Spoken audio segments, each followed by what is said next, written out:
நீதிமொழிகள் 14:1 சொல்லுகிறது, புத்தி உள்ள ஸ்திரீ தன் வீட்டை கட்டுகிறாள், புத்தியில்லா ஸ்திரீயோ அதை தன் கைகளினால் இடித்து போடுகிறாள் என்று சொல்லி, ஒரு புத்தியுள்ள ஒரு ஞானமுள்ள ஒரு பெண்ணால தன்னுடைய குடும்பத்தை கட்டி எழுப்ப முடியும்.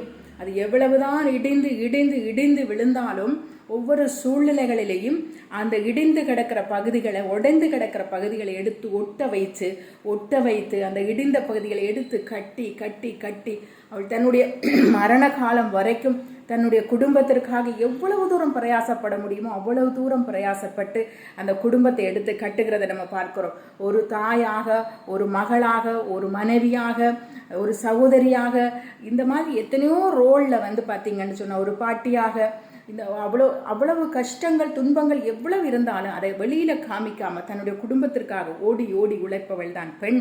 இன்றைக்கு ஒரு அந்நியர் தினத்தின் அன்று நாம் பெண்களை குறித்து நம்ம இவ்வளவாய் பகிர்ந்து கொள்கிறதுக்கு காரணம், பெண்கள் அவ்வளவு விசேஷித்தவர்கள். அதுலேயும் ஒரு தாய் என்ற ஸ்தானத்தில் இருக்கிற ஒரு தாயினுடைய பொறுப்பு, அந்த கடமை, அது மிக மிக ஒரு அற்புதமான ஒரு விஷயமாக நம்ம பார்க்க முடிகிறது. பிள்ளைகளை குறித்து, கணவனை குறித்து, தாயை குறித்து எல்லா பொறுப்புகளையும் இழுத்து தன் தலைமையில போட்டு அவர்களுக்கு வேண்டியதையெல்லாம் செய்து அவர்களை ஆசீர்வதிக்க, அவர்கள் உயர்வதற்கு, அவர்கள் முன்னேறி செல்வதற்கு ஒரு பெரிய பங்காக, ஒரு பெரிய சப்போர்ட்டாக தோள் கொடுத்து நிற்கிற ஒரு பங்கு ஒரு தாய்க்கு இருக்கிறது. அப்படிப்பட்ட ஒரு தாயை இந்த நாளிலே நம்ம நினைத்து நன்றி செலுத்தி ஆசீர்வதித்து ஒரு தாய்க்காக நன்றி செலுத்துகிற ஒரு நாளாக இந்த நாள் அமைந்திருப்பதற்காக நான் கர்த்தரை துதிக்கிறேன்.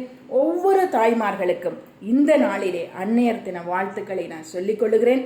ஒவ்வொரு தாய்மார்களும் இதுவரை தன் குடும்பத்திற்காக, தன் பிள்ளைகளுக்காக செய்து வந்த ஒவ்வொரு காரியங்களுக்காகவும் கர்த்தரை துதிக்கிறேன். இந்த நாளிலே ஒவ்வொரு தாய்மார்களையும் தேவன் ஒரு புத்தி உள்ள ஸ்திரீயா இன்னும் மெருகேற்றி, இன்னும் அபிஷேகத்தை ஊற்றி, இன்னும் ஞானத்தை ஊற்றி, இன்னும் கிருபையை ஊற்றி அவர்களை வாழ வைக்க வேண்டும், அவர்களை ஆசீர்வதிக்க வேண்டும் என்று சொல்லி கர்த்தரிடத்தில் நான் வேண்டிக் கொள்கிறேன். ஒவ்வொரு அன்னையர்களுக்கும் இந்த நாளிலே என்னுடைய வாழ்த்துதல்கள். God bless you.